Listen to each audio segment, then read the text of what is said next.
Okay, week 5, Psalm 131, verse 2, tells us that we have a part in regulating the state of our hearts.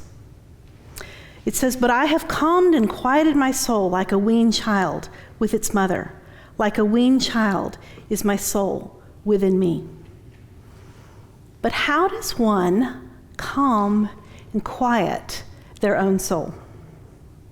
It's an active process. It's a skill that must be learned and practiced.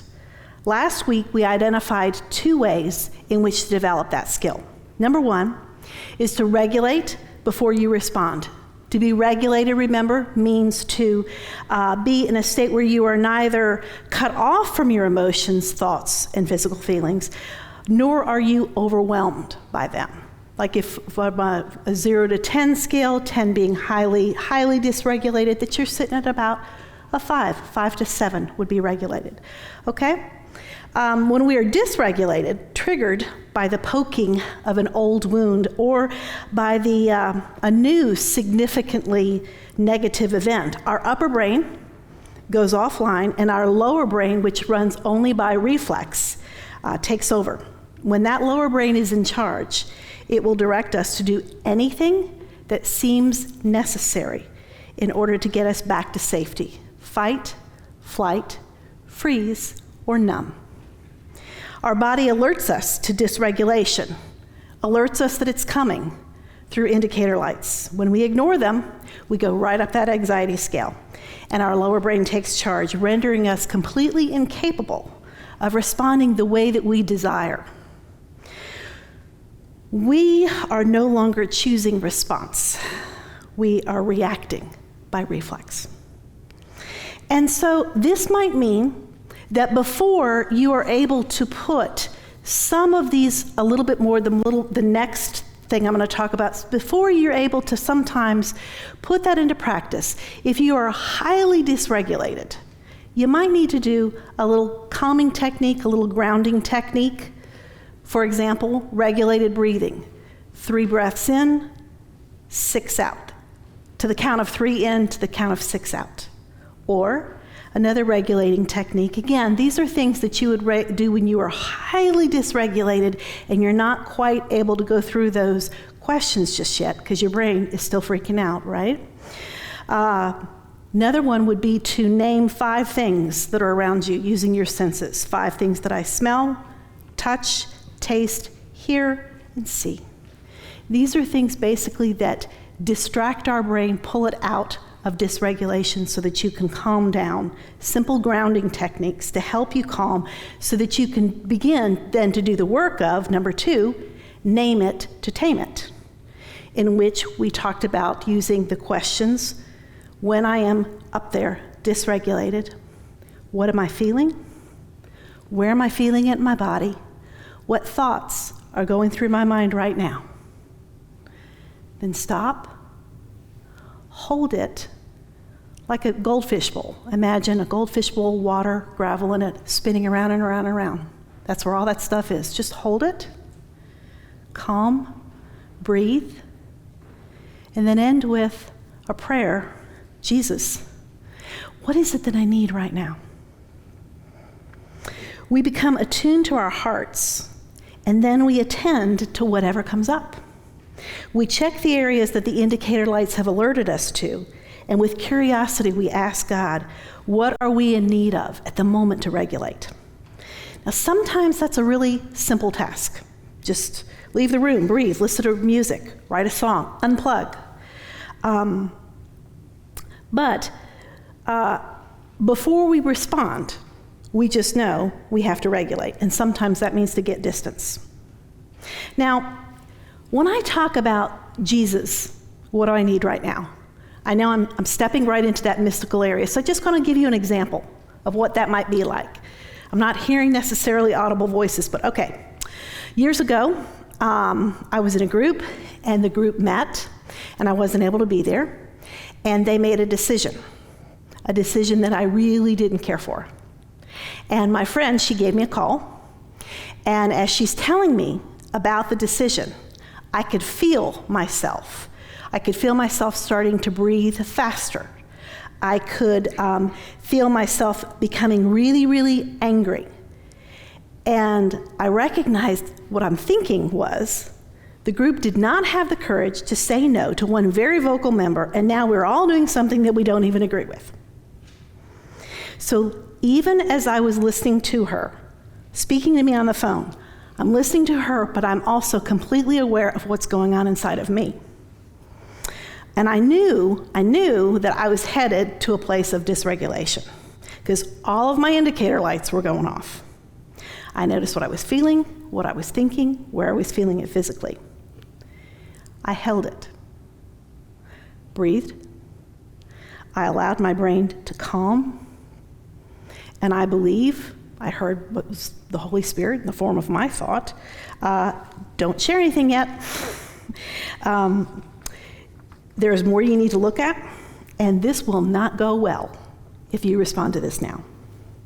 Now, right there, that's an example that I was regulating before I responded. And then also the act of naming what was happening in me helped tame that inner storm long enough to prevent, in this case, to prevent me from going into a dysregulated state where I would have been overwhelmed and at the risk of acting out in a way that I would very much regret later. So this brought me just enough time for my upper brain to come back online, and it allowed me to hear, responding now is a bad idea.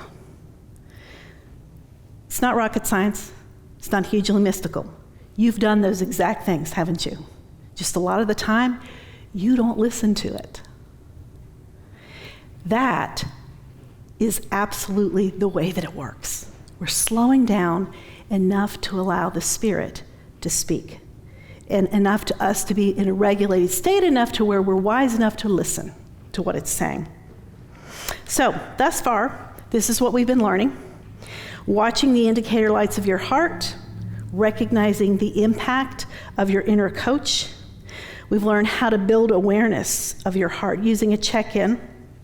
And we've learned how to attend to your heart when it becomes dysregulated. So now those are all skills to give us the ability to become attuned to what's going on within us, and to help us to create, remember, a space of safety and not judgment within us.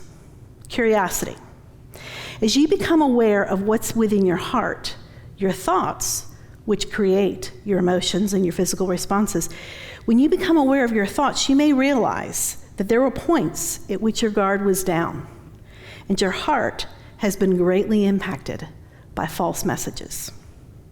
As children, we don't have the capacity to guard our hearts. And if we don't have the help of someone older or wiser, we write our own narratives in order to make sense of what's happening around us. And those same narratives that we wrote as children can be lodged in our brain, impacting our choices well into adulthood. We may still be living out of a narrative that we wrote when we were 4. Yet, as we begin to become aware of our hearts, these old narratives, they can become exposed and rewritten. And that's what we want to talk about tonight. Give you an example. I had a client, and she told me she was very upset at that session. She was upset because she said, my husband and I, we had this big argument. I don't even know how it happened. Bang, we were just in it. So she began to describe, and she said, I was driving him to work, and we were late, and her husband said nothing. But she noticed that he was anxious. She could just tell that he was anxious. And she just asked him what was wrong, and he said, well, I just kind of wish that you could drive a little faster. And so she snapped at him, really angry. And she said she was doing just fine. She was doing the absolute best she could, and that incited the argument. So I asked her, rewind the tape a bit. Do you understand what I'm saying there? Just imagine that that's where just kind of like after a football game, you watch the tapes. Okay, so rewind the tape. And I asked her, I said, at what point do you think that maybe an indicator light went off that you didn't notice? And she said that she began to feel physically uneasy as soon as she noticed that he was anxious. And then I asked her, so what emotions were attached to that physical sensation? And she said, I was really, really irritated. I was upset. And I said, what thoughts do you think were causing that irritation? And she said, I thought I've done something wrong, and he thinks I'm a bad wife. Okay, that makes sense, doesn't it? I didn't say it was correct, but I thought, that makes complete sense. So yeah, I said, yeah, okay, that makes sense. Now listen, if you could have gone back at that point, once you put words to your thoughts, feelings and physical sensations, you could stop for a moment and just hold them. Now, as you go to Jesus and ask what you need in that moment, she's driving there in the car, what might he have directed you to do? The naming of her pain allows him to cause her to reflect on where those thoughts came from. Again, creates that safe space within her that allows her to develop curiosity. And so I asked her what was going on, and she recognized right away what some of the messages were. And it was this.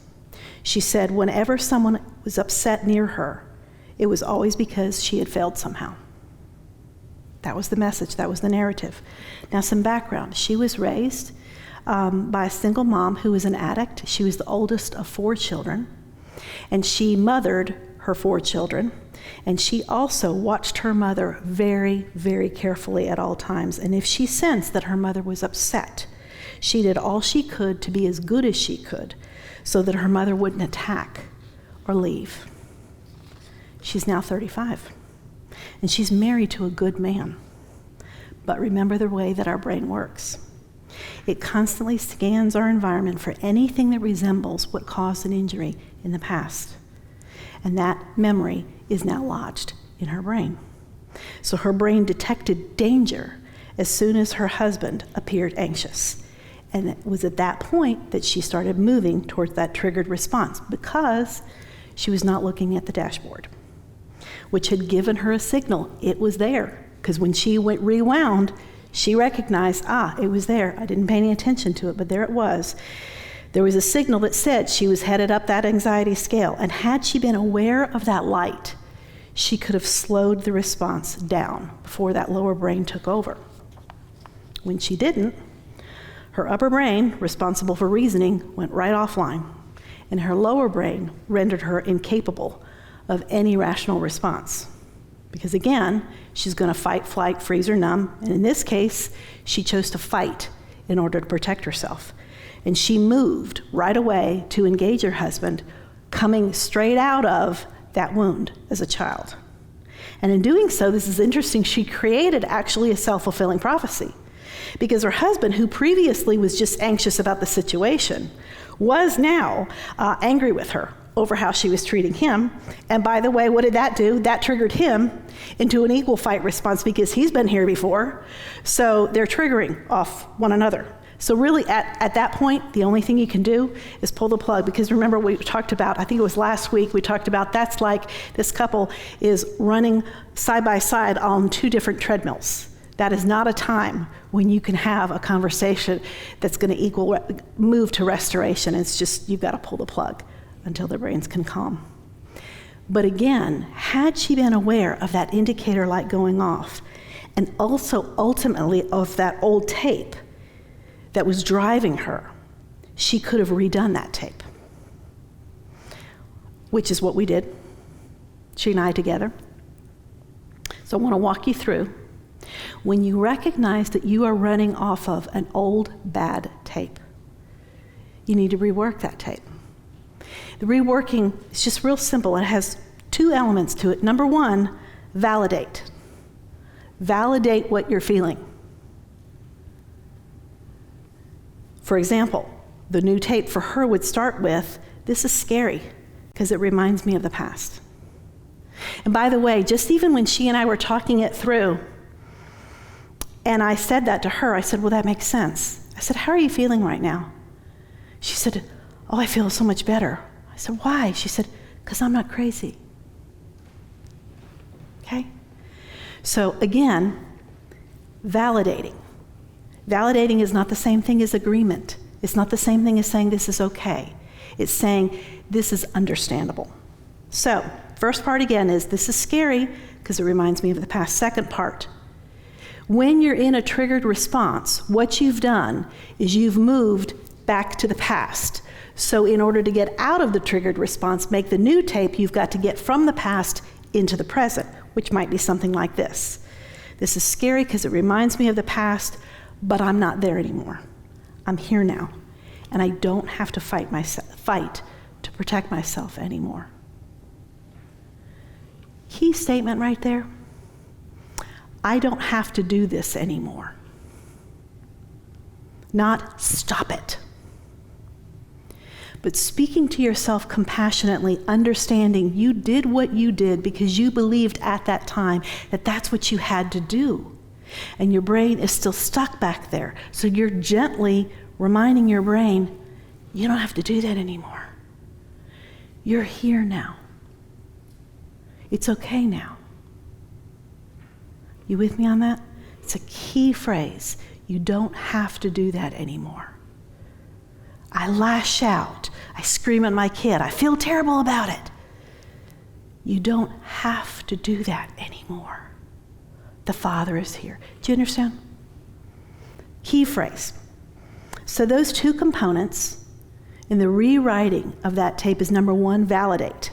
And number two, pull out of the past. I'm not there. I'm here now. And now, fill in the blank. Now I can fill in the blank. Part of guarding our hearts then involves recognizing how we really are still running off of some of those old narratives, and they need to be released. We also must, however, recognize that we need to evaluate new thoughts we allow into our minds that also cause us to dysregulate. We now know that our minds continue to grow all the way through adulthood, and they change throughout our entire lives. Neuroplasticity is the brain's ability to form new neural pathways all throughout our lives, which allow for the brain to heal from injury, trauma, or disease, and patterns of thought that are really harmful to us. Dr. Caroline Leaf has some excellent short YouTube videos that go into this more deeply. Fascinating and really encouraging stuff, by the way, for those of us who are well over 50. This is why it is so vital for us to guard what goes into our brain, because what we allow in has impact. It helps to literally shape the brain. The health of the brain depends upon what you are allowing into it.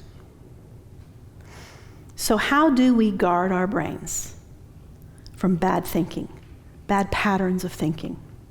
Now remember the equation I shared earlier. It's not the events of our lives which determine the state of our hearts, but our thinking about those events. Remember the equation was event leads to thinking, thinking leads to feeling, and feeling leads to acting. As you'll see again by the example I'm just about to share, our previous experiences lodged in our brain also actually serve to help us interpret new data. Okay? So the event. I was seated in the last class of my, the first class of the last class, you understand what I'm saying? Of my master's program.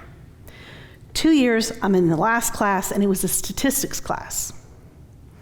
And I still remember the moment when the professor, she turned around and she started writing on this thing called a chalkboard. I don't know if you all are familiar with that, but back then, this was, golly, almost 30 years ago, she began writing numbers on a chalkboard.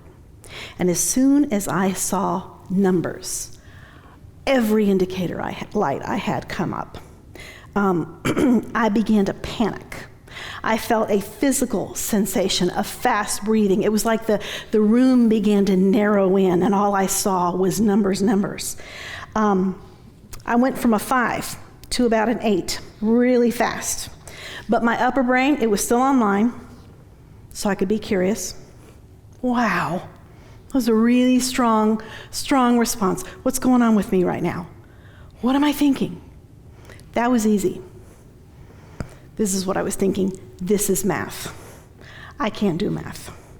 I've come this far, and I'll never graduate because I will never pass this class. So my emotional response is very reasonable, is it not? Given the narrative that was playing in my brain, totally reasonable response. It wasn't working for me, but it was reasonable. The question now is, will I hold on to that thought? Martin Luther said, you can't keep birds from flying over your head, but you can keep them from building a nest in your hair. You don't always control the thoughts that are flying into your head, into your brain, but you can evaluate it, and you can decide whether or not you're going to allow those thoughts to lodge and create future trauma responses. So to evaluate your thoughts, I'm going to make this really, really simple. I'm just going to give you one question. So you can decide whether or not you're going to allow that narrative to play. Ask this one question. Is it provable 100% of the time? Not, is it true? Because something may be found out to be true in the future, but in the moment, it has to be provable, just like in a courtroom. In a courtroom, they're actually not trying to get at the truth. They're trying to get at what is provable in the moment. And that's the way our brains have to work. So that's the only question you need to ask. Is this 100% provable? Would this hold up in a court of law? Now, there are a lot of what we call cognitive distortions, ways that our thinking goes haywire. But I think like 95% of the time, it falls into one of three categories. So you can read the other 95%, the other 95 someplace else. David Burns has a book called The New Mood Therapy that's great, but it's thick, and I like things simple. So if you get these three things down, that's about 90%. Number one, what makes things unprovable is when we do mind/heart reading. Mind/heart reading. For example, when my client said, he is angry and he thinks I'm a bad wife. Here's another one. She's trying to manipulate me. Now, what's wrong with he is angry and he thinks he thinks I'm a bad wife?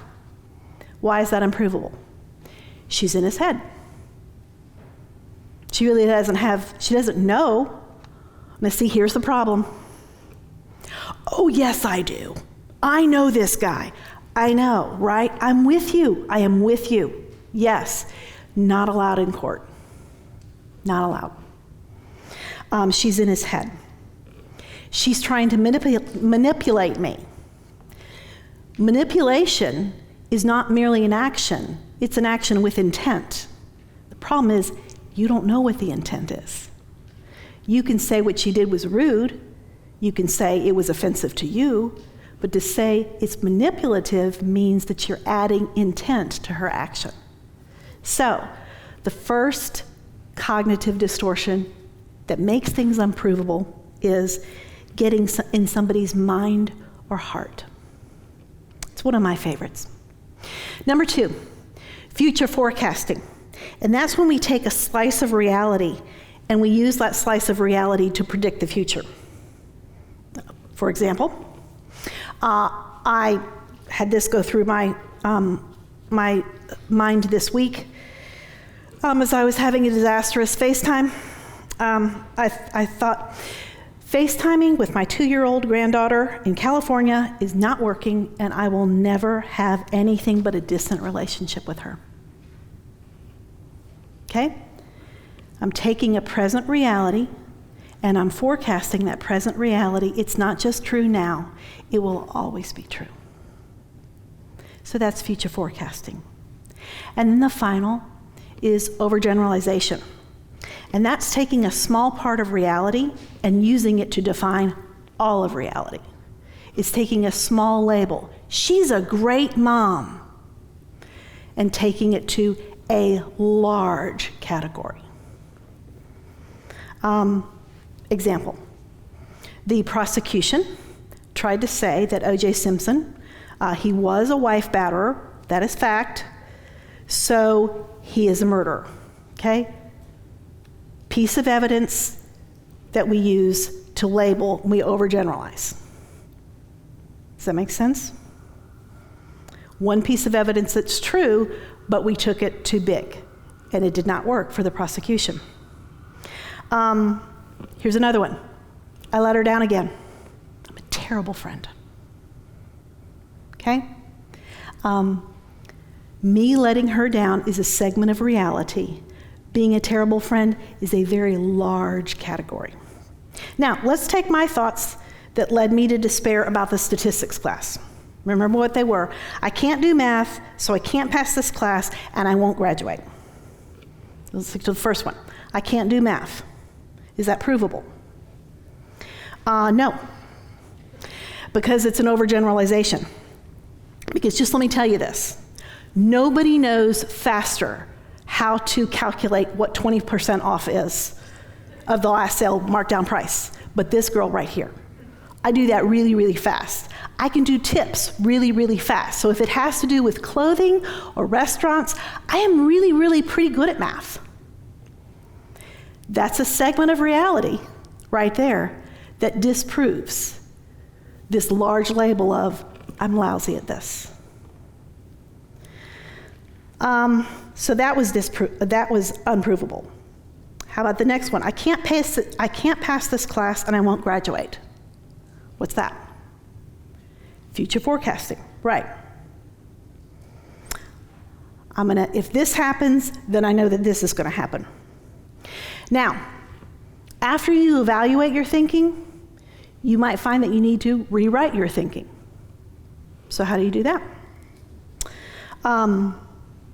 By the way, I'm teaching right now in about 5 minutes what I taught in another class called 6 Weeks to Sane Thinking. So if you want more of a deep dive into kind of cognitive therapy with a gospel lens, go look at that. But we're going to do that in about 5 minutes right now. All right. When you're retaping or redoing that thought, I might have said something like this. This is scary because math is not my strength, but I can get help. Okay? Notice the difference. Even if you literally said it right now sitting there, I can't do math, I'm not going to graduate, versus this is scary, this is not my strength, but I can get help. Even if you read it literally, and it doesn't even have anything to do with you, if you read it and you had monitors hooked up to you, you would see that you would rev up when you read the one segment that was unprovable, and you would stabilize when you read the second. And again, when we're talking about redoing our thinking, you notice I'm not talking about positive thinking, because I'm not seeking to elevate you. We're only seeking to stabilize you. And by the way, the other problem with positive thinking is not provable any more than negative thinking is. So provable with the goal of stability is where we're headed. All right? Let's do some more. By the way, just notice there, when I said math is not my strength, remember what I was doing is I had overgeneralized, so I'm gonna narrow it down. It's not, I can't do it at all. I'm narrowing it down to, it's just not my strength. And how about the second part? I'm never going to graduate. Future forecasting, I'm going to pull from the future, and I'm going to pull me right back into the present. I can get help. Okay? Let's do some more. How about what my client said? He's angry, and he thinks I'm a bad wife. Provable or unprovable? Remember the 3 tests: mind, heart reading, future forecasting, overgeneralizing. Right there, she's doing 2 of them. First off, she's doing mind, heart reading when she says he's angry, and he thinks ... Okay? So mind reading, but then also overgeneralizing. He thinks I'm a bad wife. Based upon this one event, I can define that I am a bad wife, or he will define that I am a bad wife based upon this one event, and that's overgeneralization. Let's rework that one. I'm going to give you the 3 magic words that save relationships. Are you ready for them? Reworking this thought. She thinks instead, when it comes to her husband, I don't know what he's thinking. I don't know why she did that. I don't know what that means. Those 3 magic words are so incredibly helpful. And it's an easy redo of a tape. From I am absolutely dogmatic that I'm right to I don't know. That would be huge movement for you to make. Huge movement. Be significantly harder, and again, not provable, to go from I don't know what he thought to I'm sure that's not what he thought. Remember, that's the way your mother always talked to you. You remember how well that worked when you said to your mother, nobody in the class likes me? And she said, oh, now, honey, come on, you know that's not true. That's helpful. It doesn't matter if she says, as a matter of fact, not only does that not help me, but with my mother, who was always a positive thinker talker, with my mother, it would actually make me get more militant. Oh, no, they don't. Oh, no, they don't. I've seen the way they look at me. Oh, honey, now that's just, come on now. You just can't put that on them. Oh, yes, I can. And I would have you ever found yourself arguing a point that you really didn't feel that strongly about, but because the other person was opposing you like that, that actually caused out of you to go up against them? And so, the 3 magic words to move your mind from I am dogmatic about this person, I know this person, I know what they were doing, or I know what's going to happen here, to make the shift simply from dogmatism, which is based in unprovable, to shift from dogmatism into I don't know. Huge. Opens your mind, stabilizes your heart. Now I'm going to tell you, when you're sure, and many of us are, especially if this is about relationships that we've been in for a long time, that we are convinced, no, we do know. I get more fights over this with clients than anything. Again, imagine just those 3 words, and initially the way you're going to say it is through grit teeth. I don't know. And it's really hard, and you're going to have to talk back to yourself. But what's going to happen is this. When you start working off of a provable tape that says, I don't know why he did that, and oh my goodness, because you didn't respond, later on you found out, there was a perfectly plausible explanation. And you're going to remember, I really don't know. How about that? And don't forget, you were wrong, and it was blessed at that point to be wrong, wasn't it? There have been times when I was so sure of something, and I found out I was wrong, and I remember after one meeting stopping in a parking lot and saying to myself, remember this, you were wrong, because I'm always sure. Not necessarily right, but I am always sure. That's what my husband says about me. Anyway, so when I find that in fact I didn't know, I try to lodge that into my brain, my plastic brain, because it'll remind me softly, I don't know. And that calms me to not know. How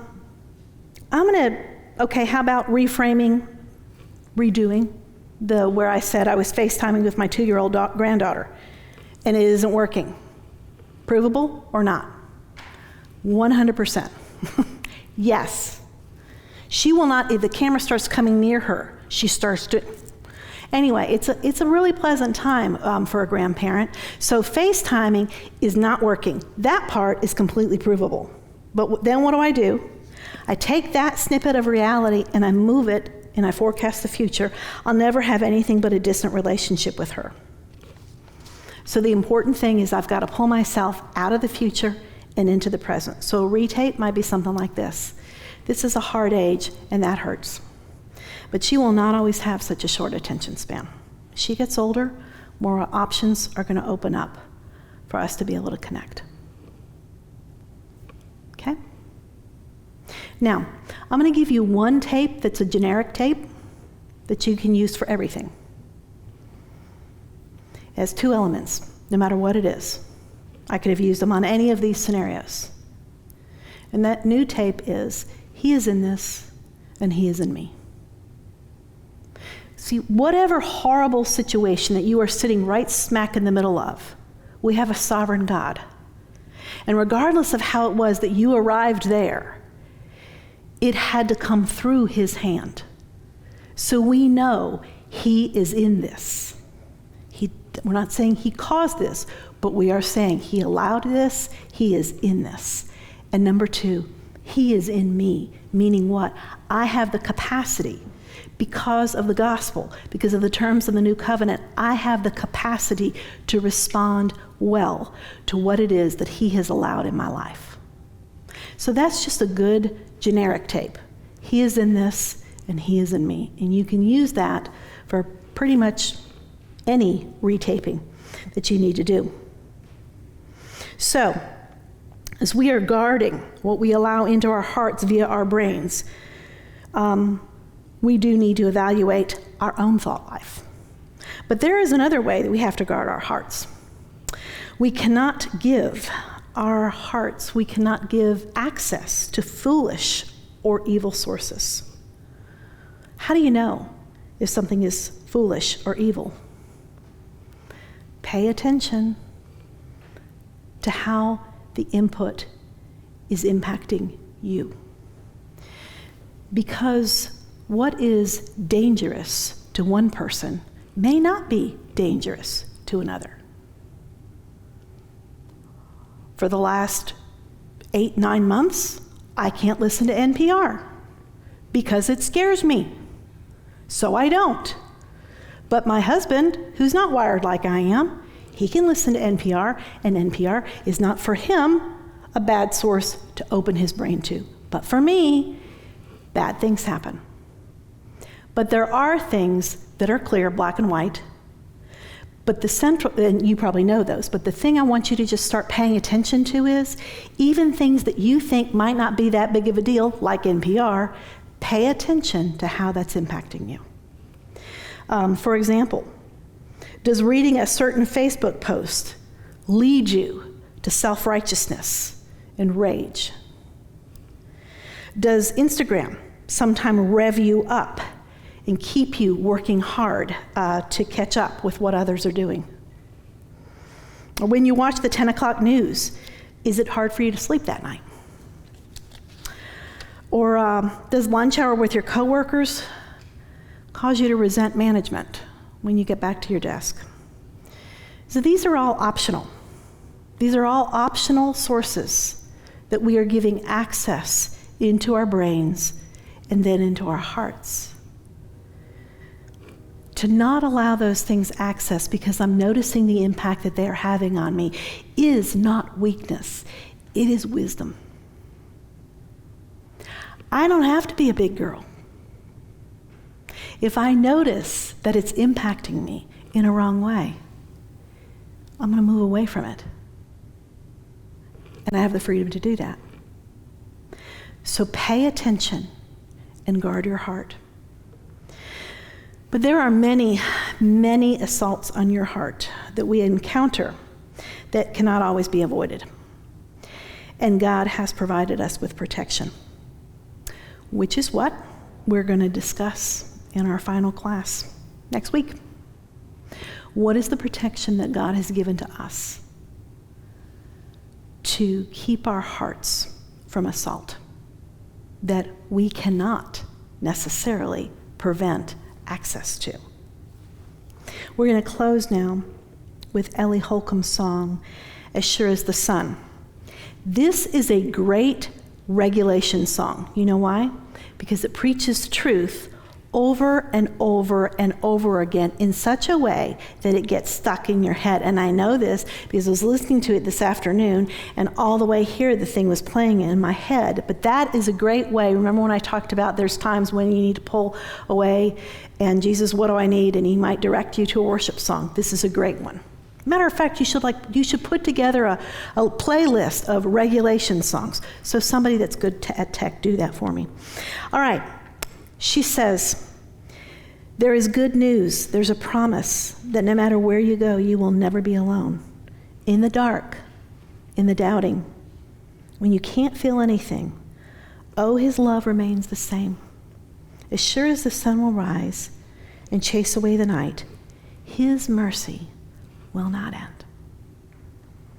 So listen to it now and take 3.38 seconds and allow your brain to calm and regulate as you listen to this truth. Jesus, our hope is that your mercy never ends because we need it all the time. Teach us, Jesus, to be honest about where we need to repent so that we can experience your mercy, so that we can also reflect your love, the love that you gave to us, to others. Would you reveal to us, Lord, some of the old stuff that we are living off of? We ask that you would shine the light and that you would illumine what it is that we need to know. And we thank you that this is your process and not ours. In your name, amen.